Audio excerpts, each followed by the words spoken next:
Hi, I'm Jan Ozer. I'm meeting today with Pete Moller, CEO of Access Advance, a patent pool administrator with two prominent pools for HEVC and VVC, which cover encoders and decoders, but not streaming content. Pete is here to talk about a new pool called the Video Distribution Patent Pool, or VDP, which does cover internet streaming content. Pete, busy day. Thanks for joining us. Yeah, thanks, Jen. We appreciate you taking the time to ask us questions about this new pool and to, give us a voice here. So thank you. So tell us about the new pool. What does it cover? What codecs are included? When is it formalized? And most importantly, when do royalties start to accrue?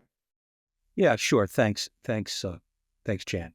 So it covers any branded offering. I'm going to try to be specific here. So a service or a website through which video or other content encoded in one of four codecs, and that's HEVC, VVC, VP9, or AV1, is transmitted over the internet for viewing primarily by natural persons or entities other than the content provider. So what we think of as a typical streaming media, whether it's a subscription, company, whether it's social media or otherwise. So we are in the process of formalizing pool. We're announcing the launch here tonight. And what that means is that we, again, are declaring the fact that the pool is in the process of being formalized. We are finalizing agreements. They should be finalized today, in fact.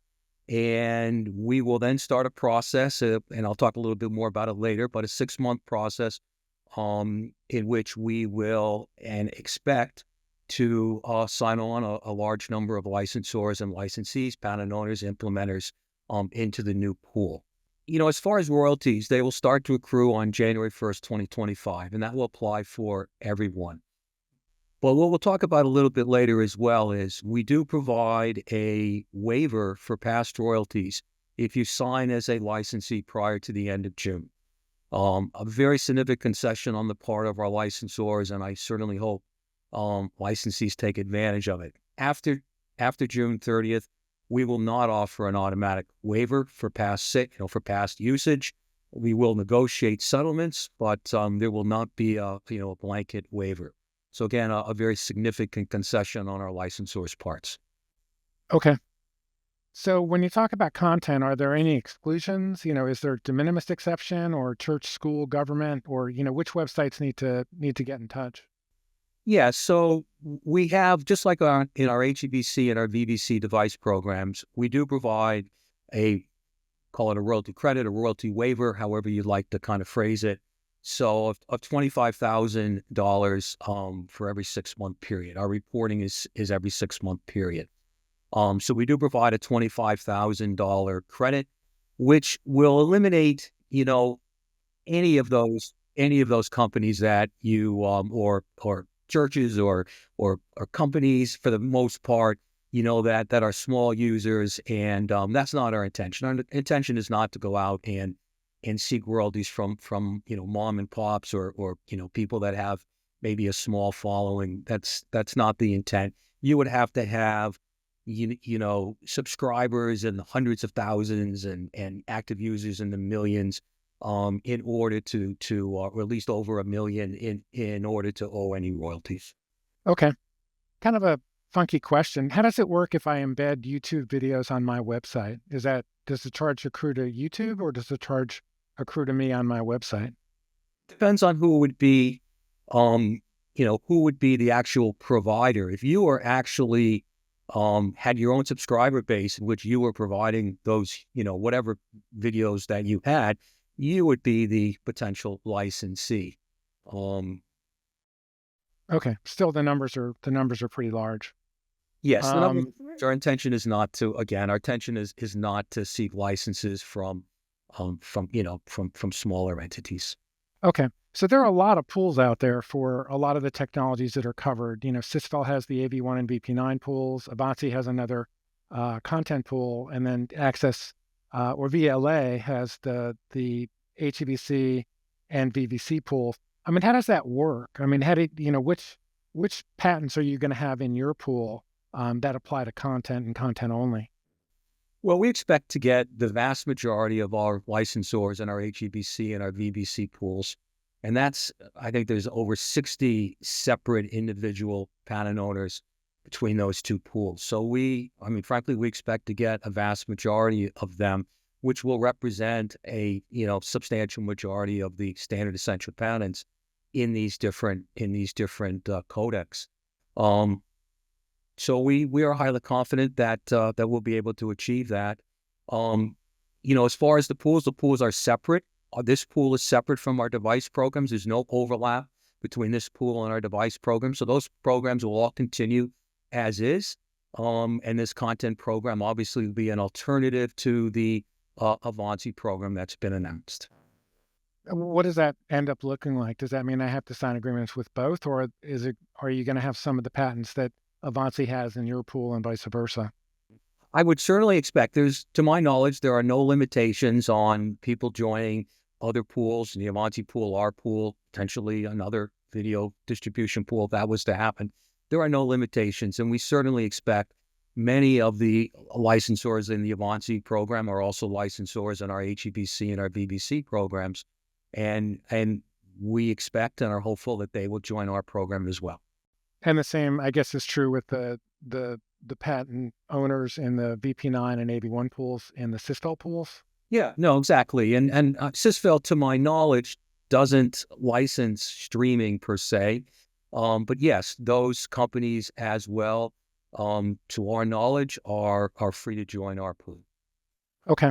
You talked about the incentive for joining the pool, I guess, as a content owner within 6 months. Can you, any other incentives besides a waiver of the royalties from January 1 through the joining date?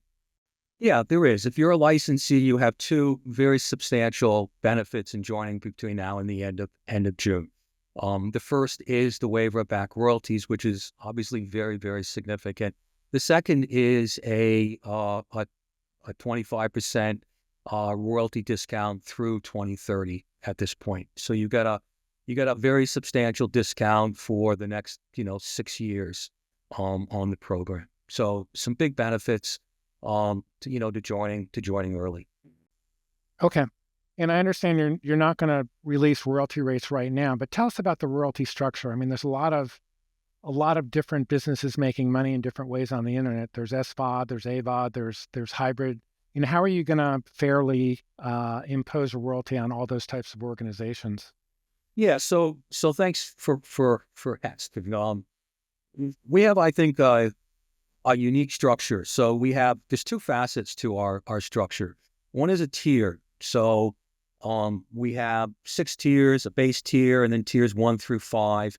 And that's a fixed fee for a particular entity. And that fee covers all 4 codecs, which is very important. You can use your codecs. You can use 1, 2, 3, 4. There's one rate. You don't have to worry about if you want to try VBC, for instance, or AV1, that you have to worry about royalties. You're covered for each of the 4 codecs. So that's a big feature. In addition, what we do is we have 3, I'll call it 3 tiers, or we look at monthly active video users, monthly active subscribers, and we look at streaming revenue. And so basically each of those tiers for each of those 3, there's a measurement for each of the tiers. And you simply, a licensee's royalty tier is based on the highest tier that applies to that licensee. So you have 1 million subscribers, maybe you have, 2 million active users and $10 million of streaming revenue. You would look on the chart, and whatever one of those was the highest tier would be the rate that applies. And let me say, we spent a tremendous amount of time in developing these tiers, because what our goal is clearly is to have equal tiers for companies of equivalent size and equivalent usage. So no matter if you're the largest social media company, or maybe the largest streaming company, or maybe you have a unique business model with significant revenue, we try to equate all those 3 so that like the two or three highest companies would be a tier 5, and equivalent companies would be on that tier structure. So we spent a lot of time doing it. We think we've got it right, but I will say that we are always open to listening. If we find, there's a tweak or two that we need, or we miss something, we'll certainly go back to our licensors to address it. But we spent a lot of time on it, and we think it makes sense. Okay. Um, are the royalties known and just not disclosed, or are they not known at this point? No, they're known. They're known. I mean, the reason we're not disclosing the royalties at this time, one of the lessons we learned, or I've learned and our company has learned over the last 10 years, is when you launch a new program, and even if we think the royalty rate structure is simple, it's understandable, everybody should be able to get it, what we found in the past is that's not the case. There's going to be questions, and there's going to be almost invariably, unless we're very careful, there'll be misinterpretations. People will just get it wrong. And so we have spent the last 6 months, I would say, or a year, 6 to 12 months developing the program. But we're going out and we've talked to a large number of companies where we sit down with them one-on-one, and we make sure that they understand what the situation really is, what the royalty structure is, how it works, the benefits of it, et cetera. And so we've done that with most companies, but we still want, before we announce, we want to give others that we haven't talked to the opportunity to give us a ring and say, hey, I'd like you to give me a briefing so that we can do that. So it's nothing nefarious. It's simply that we want to make sure that there's clarity and we don't have people that are misconstruing what we're attempting to do. Okay. So in terms of timing, I mean, over the last, I guess, 18 months between the various lawsuits, the Nokia aggressive blog posts, the Avanti content tool, it feels like content royalties have been a fait accompli for a while. Why launch now, and what were the motivating factors to your launch in general? Yeah, so there was three, frankly, and all important reasons. The first reason is that we had a substantial number of companies, both providers, content providers, patent owners, and both, ones that do both of those, who've come to us and asked us to put together a program. I mean, we're the largest pool in both HEVC and VBC by far. We have the largest licensor base. We have the largest number of patents. And I think we've earned the respect of the industry in how we manage our program. So they came to us and literally asked us to do it. If you would ask me 15 months ago whether or not we would be doing this, the answer would have been no. So that's the first reason. The second reason is the market has changed. And I know it seems like, it's been inevitable, but I think that's been really, over the last 6 months, where there's been this recognition that, streaming providers we need to find a solution for royalties in the streaming market. And it takes a while, you say that, but we started this 12 months ago. So it takes a while to form pools. Pools do not form overnight. They're a long and a lot of hard work for both us and our licensors go into making a pool. And the third reason, and maybe the most important reason or gatekeeping reason, is the fact that we've come up with a structure that we believe will meet the needs of the industry, and as well will not, overly penalize one codec. We license all 4 codecs. You can use whatever codec you want. You have the freedom to do it based on your business, what you think is the best, your customers, whatever. And we've got a pricing scheme now, or structure, I should say, that I think works, and the companies that we've talked to believe works. It provides an equilibrium among different business models that we've talked about. Our rate structure is very modest for content distributors as well. It provides a fair return for our patent owners. And again, it doesn't, one of the things that's, that we would never have done a program like this if we thought we were going to hinder adoption on any of the codecs. So We think this is the opposite. We think this is a kind of, a pool that will facilitate adoption, will facilitate, and we'll add codecs as they're further developed, which will give people the ability to try out the next generation of codecs for the same fixed price. So that's why we've done it. And we think we're going to have a lot of support. Okay. I mean, I don't want to ask too softballish a question, but were you hearing from some publishing companies that they weren't adopting new codecs because of the uncertainty regarding licensing of those codecs? Um, well, sure. In the last 12 to 18 months, as you saw some of these lawsuits that were happening, um, we have heard of companies that have, kind of put the brakes on maybe trying out, one of the latest VBC, for instance. So we have seen instances where adoption, is being impacted and could continue to be impacted. And so, that is happening, and we want to get in front of it, at least see if we can't do our part to, kind of solve this situation the industry is in right now. Yeah, I mean, I don't want to editorialize, but I've been writing for the last 6 to 12 months that you really have to be crazy to implement a new codec because you don't know what the charges are going to be. And now nobody's going to like paying, but at least there's some level of certainty. What's your sense of how this is? I hate to call out Nokia, but they've been very aggressive both in publishing and in litigation. So, I mean, are they going to be joining the pool, or am I going to have to pay you and pay them? Yeah, I would.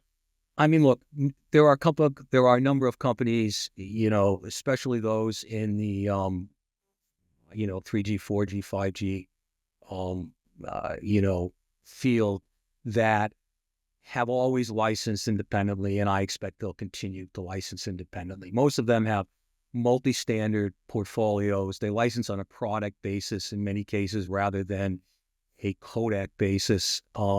So, I mean, we would welcome any of them.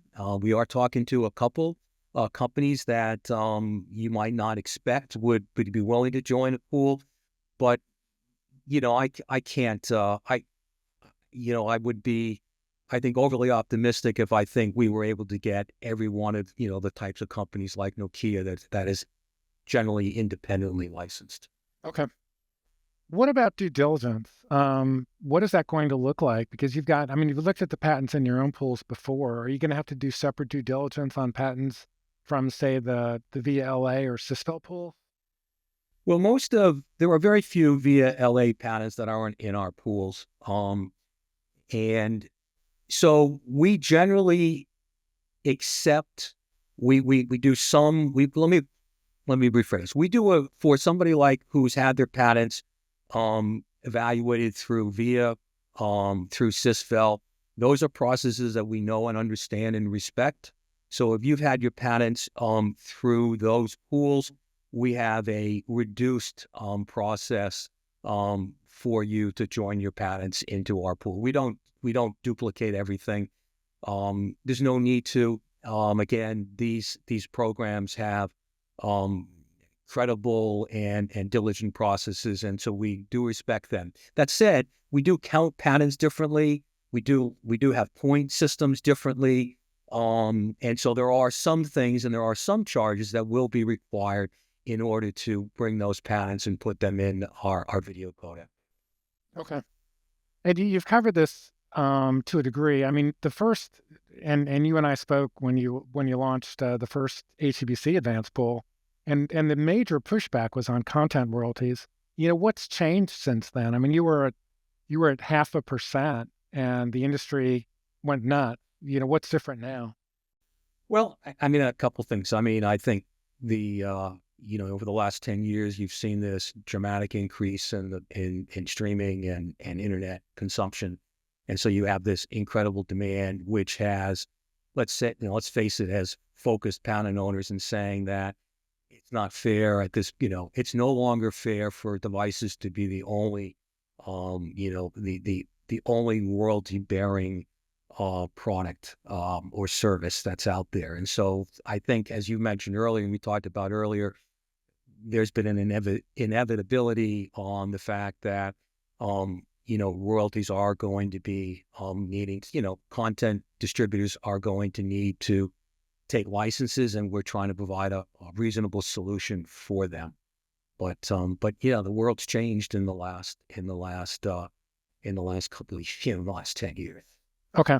So just kind of to summarize, fill in the blanks if I leave anything out, it's the four major codecs. It's HEVC, VP9, AV1, and VVC. It's content with a big de minimis exception. So it's big companies primarily. Tiered pricing is that covered now? I mean, do you describe the tiered pricing and just not the rates, or what are people going to see when the press release come out and when it appears on your website? Yeah, you're gonna see essentially five prices. A tier one price, 2, 3, 4, 5. With our base price, we scale it as compared. So go to zero to the top of tier one, and then we scale that proportionally. So you're going to see basically five prices. You're going to see for each one of those tiers, you're going to see three measurements: revenue, active subscribers, active users. And so a very simple little chart that you'll put together, and or that we will present, that will clearly show what somebody owes. Okay, and that'll be available around what time? I expect that by the end of March. I think we're going to give this 2 months. I think 2 months is enough for anybody who we haven't talked to or who has questions to reach out to us. So I would expect by the end of March that we will release not only our the rate structure, but our first the first group of licensors and licensees. Okay, who's the person to contact in your organization if you're either a patent owner or a publisher? Yeah, so you can reach out. Well, in the on the press release, there's a licensing at accessadvance.com. So that's a general number that comes to me and others. So, frankly, a large number of us get it. You can always reach out to me directly, or Dylan Zhao is another. But probably the best right now is the licensing at accessadvance.com, which again, goes to like 15 people. So we make sure we never miss any. Okay. Listen, I know it's a busy day for you. Thanks for taking the time, and good luck with the new program. Yeah, well, thank you for having the interest in giving me this opportunity. So thanks, Chad.